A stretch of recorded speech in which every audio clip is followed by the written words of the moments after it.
Menteri Luhut menyebut bahwa menangkap korupsi itu adalah kampungan dan merusak iklim investasi. Dan beliau bilang bahwa kalau mau bersih di surga aja. Sebelum itu guys, kalian harus tahu dulu konteksnya ya. Jadi beliau ini bukan secara gamblang itu bilang menangkap koruptor itu seperti sia-sia atau kampungan. Jadi beliau itu kayak menyoroti bahwa tidak ada gunanya kita menangkap korupsi kalau sistemnya itu tidak ada perbaikan. Beliau ini juga menekankan untuk pentingnya pencegahan ya. Jadi pencegahan digitalisasi dan sistem untuk mencegah terjadinya korupsi. Tapi di sini gue sangat setuju ya guys dengan gagasan ini ya. Kenapa? Karena tidak ada gunanya sih sebenarnya ya kita nangkap koruptor kalau seandainya sistemnya itu tidak dibenahi. Ya istilah kata kita nangkap satu tumbuh 1000, jadi nggak ada gunanya. Selama celah itu masih ada dan tidak ada penegakan hukum yang jelas dan berat ya tidak akan ada perubahan sama sekali guys. Seperti sekarang misalnya ex Jampitsus Febri yang tertangkap karena kasus korupsi dan sudah ditetapkan sebagai tersangka. Nah, kita seperti senang gitu ya dan terlihat seperti pemberantasan korupsi ini mulai bagus. Ya, anggap saja beliau ini akhirnya terbukti bersalah dan akhirnya diputus di persidangan dan dihukum penjara. Lalu ya kita katakanlah dihukum berapa sih? 5 tahun, 10 tahun ya gue nggak tahu ya. Nah lalu akhirnya si Jampitsus ini ada yang baru. Ya kalian emangnya yakin Jampitsus yang baru itu tidak korupsi? Tapi bukan berarti penangkapan koruptor ini tidak diperlukan ya. Ini sangat diperlukan juga dan kalau kita lihat memang sepertinya ya institusi kita masih belum mampu untuk menciptakan sistem anti korupsi yang baik. Karena kalau kita lihat beberapa bulan belakangan itu berita yang muncul itu hanya berita korupsi saja. Dan lucunya lagi tidak ada pembenahan di sistemnya ya, hanya menangkap saja sudah diberitakan lalu selesai. Jadi itu sih guys, jadi indikator gue ya kalau memang negara ini mau bebas korupsi, sistemnya dulu yang dibenahi. Ya itu aja lah pendapat gue, kalau kalian gimana guys? Menteri Dalam Negeri Tito Karnavian heran kenapa kepala daerah masih terkena OTT KPK padahal sudah dibekali anti korupsi. Jadi ini sebuah tanggapan beliau karena melihat banyak sekali OTT dari KPK di kepala-kepala daerah belakangan ini. Jadi beliau ini seperti kebingungan gitu ya, kenapa sih kepala-kepala daerah ini masih aja korupsi gitu ya. Padahal itu sudah ada retret katanya, terus ada pelatihan anti korupsi, terus katanya dibikinkan sistem keuangan dan katanya lebih transparan. Ya terus katanya ada himbauan-himbauan dari presiden disentul, tapi kok masih aja sih ada korupsi. Jadi gue sebenarnya bingung kenapa beliau itu masih bingung gitu ya, kenapa bisa sih korupsi ini banyak gitu ya di kepala-kepala daerah.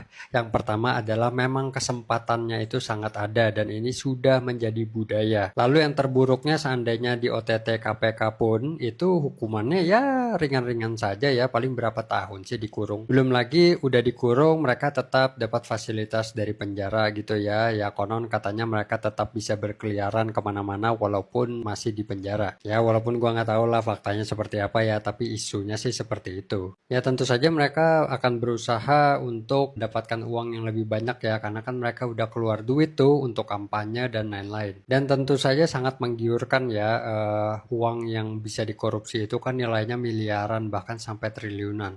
Jadi pertama kalau gue lihat hukuman untuk para koruptor itu masih sangat ringan sehingga mereka itu tidak takut sama sekali untuk korupsi. Lalu yang kedua adalah niat ya. Kalau kita lihat memang korupsi ini nggak bisa cuman teori-teori anti korupsi itu bullshit semua ya, nggak akan ada pengaruhnya itu. Terus ya kita juga jangan berharap koruptor itu tidak akan korupsi dengan hanya himbauan untuk jangan korupsi, itu tidak mungkin ya. Jadi memang di sini dibutuhkan dua hal ya. Yang pertama itu adalah hukuman yang sangat-sangat berat untuk koruptor, kalau bisa hukuman mati. Yang kedua itu adalah sistem yang lebih ketat dan transparan. Jadi angkanya tuh harus benar-benar jelas dan diaudit dulu ya sebelum dikeluarkan. Lalu ya jangan sampai auditornya juga bermain ya di situ ya, percuma gitu. Mereka meloloskan aja dan ya hasil auditnya beres terus diloloskan aja gitu anggaran yang aneh. Ya memang sulit ya, korupsi ini sudah benar-benar mengakar ke segala lini ya. Jadi sulit sekali untuk melepaskan korupsi dari Indonesia memang.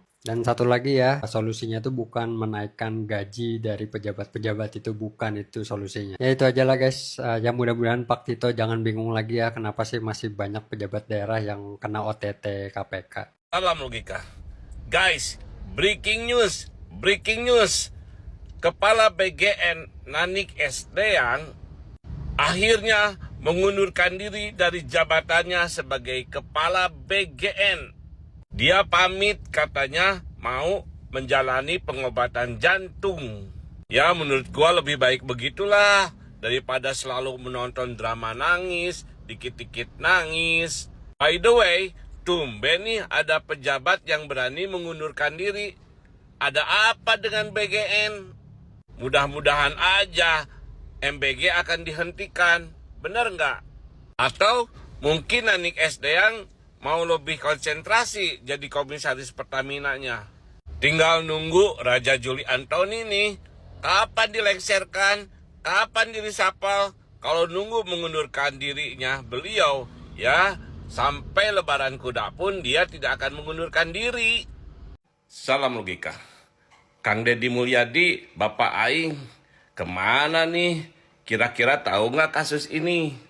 Biasanya kan viral, tapi mungkin karena memalukan jadi ditutupi ya. Ini adalah modus korupsi paling niat dan receh tahun ini. Bikin sekolah kloningan. Yayasan Anwarur Rahman Bandung Barat ngajuin hibah Pemprov sebesar 1,5 miliar buat beli lahan dan bangun tembok. Dokumennya sih lengkap. Ada gedung, ada gurunya, dan ada muridnya. Tapi itu semua hanya di atas kertas. Pas tim provinsi datang untuk verifikasi lapangan, ketua yayasan malah nganterin mereka ke yayasan yang lain. Yang kebetulan namanya mirip, tapi tanpa embel-embel Bandung Barat. Terus diklaimlah bahwa itu sekolahnya. Sekolah pinjaman buat cek kelayakan. Ini faktanya. Yayasan penerima hibah nggak punya gedung, nggak punya guru, dan nggak punya siswa. Bahkan dana buat beli lahan 4.200 meter persegi itu nggak pernah kejadian. Istilah kejaksaan, fiktif total. Oh ya, ketua yayasan ini adalah ASN aktif. Kasih Pemberdayaan Masyarakat Kecamatan Cipongkor. Yang harusnya ngerti percis gimana caranya duit hibah rakyat dipertanggungjawabkan. Sekolah nggak ada, siswa nggak ada, guru nggak ada. Tapi dana hibah cair mulus. Yang pintar ini sekolahnya atau ketua yayasannya. Sok Kang Deddy diviralkan ameh rame. Jangan prestasinya doang yang dipiralkan. Sensasinya juga dong seperti biasa. Ini ceritanya gimana yo? Kok rasa-rasanya 17 Agustusan ini lombanya berubah deh. Biasanya kan lombanya kan tarik tambang, lompat karung, makan kerupuk. Lah ini bisa-bisanya kok lombanya lomba korupsi toh. Seperti ini loh. Bisa-bisanya dia membuat honorer fiktif. Lah ujung-ujungnya setiap bulan gajinya cair masuk ke rekeningnya dia. Aduh, lomba nih kok lomba podo lomba korupsi, podo lomba bodoni negara iki ya apa to ceritane? Aduh, gak sida lomba mangan kerupuk iki makan emas batangan. Aduh, kok gedeng aku. Sekarang Basnas sudah menetapkan untuk para pekerja muslim yang gajinya 7,6 juta itu bakal dipotong zakat tiap bulannya 2,5% atau setara 180.000 per bulan. Bukannya zakat itu per tahun ya? Kenapa jadi dipotong per bulan? Dan lagian apakah itu ini aku bertanya sama teman-teman agama muslim, apa emang zakat itu diwajibkan ya?